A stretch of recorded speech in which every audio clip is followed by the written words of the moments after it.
Point de vue est que c'est un faux débat que d'appeler à la constitution d'un gouvernement formé de ce que les gens appellent experts. Vous anticipez sur la question de Modou Mbaye sur Facebook, notre page. Le président, dans ce dernier mandat, ne devrait-il pas enlever tous les ministres politiciens et nous mettre des technocrates pour vraiment rectifier certaines erreurs commises lors du premier mandat?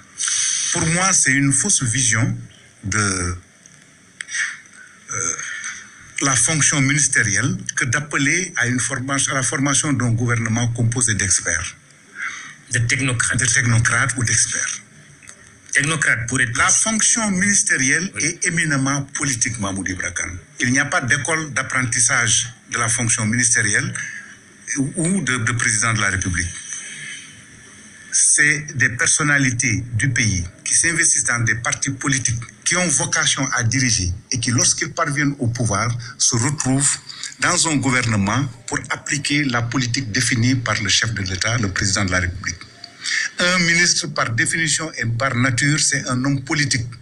C'est le politique qui commande. Mais ce que l'opinion, en tout cas, qui commande les militaires, qui commande les militaires, qui commande les technocrates, qui commande l'administration.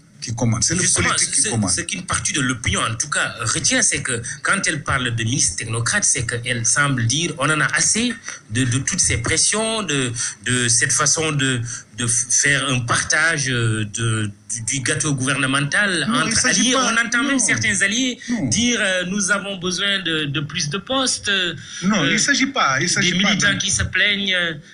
Est-ce que en tout cas, normalement, il ne s'agit pas d'un partage de gâteau. Il s'agit plutôt de constituer une équipe de travail où cette équipe applique ce que le président de la République a présenté aux Sénégalais comme étant son programme. Je ne peux pas comprendre qu'on arrive à la formation d'un gouvernement et qu'on fasse appel à un expert qui n'a jamais été dans la politique, qui n'a pas donné son coefficient personnel dans la trajectoire du président de la République. Non. Ils font partie quand même du Sénégal. Ils font partie du Sénégal, mais ils doivent rester à leur place. Leur place qui est un technocrate n'a pas sa place dans un gouvernement. Pour moi, non. Ah oui? Pour moi, le technocrate, il a une place éminemment importante, c'est d'être dans des cabinets, d'être dans l'administration, mais d'être commandé par un politique. C'est ça la vraie nature de la politique. Mais il se trouve que le politique lui-même a intérêt à être technocrate. Non. À être compétent. Non. Être politique n'est pas dissociable d'être compétent. Vous n'allez pas me dire que pour être compétent à mener la politique du pays, on peut être politique et technocrate et politique. Oui, on peut l'être. Mais il n'est pas dit que lorsqu'on est politique, on n'est pas compétent, ou bien lorsqu'on est technocrate, on est compétent. C'est pas dit. Le fonctionnement normal de nos institutions, c'est que le ministre, il est politique.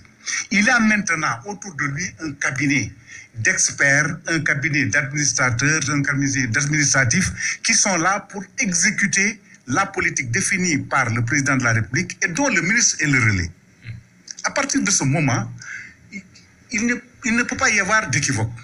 Mais lorsque justement on est dans le mélange des genres, qui consiste à aller chercher des experts, des technocrates qui d'ailleurs, pour la plupart des cas, lorsqu'ils arrivent dans le gouvernement, ils commencent à goûter à la politique et à faire leur apprentissage de la politique.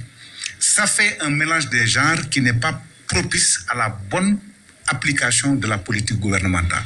Il faut que chacun reste à sa place et sache que la place qui lui est dévolue, qu'il a choisie, est une place éminemment importante, mais parce que autrement, l'armée serait, le ministère des Forces armées serait dirigé par des experts militaires, le ministère de l'Intérieur par des experts policiers, ou bien, je ne sais pas, on peut continuer, le ministère de l'Agriculture par des experts.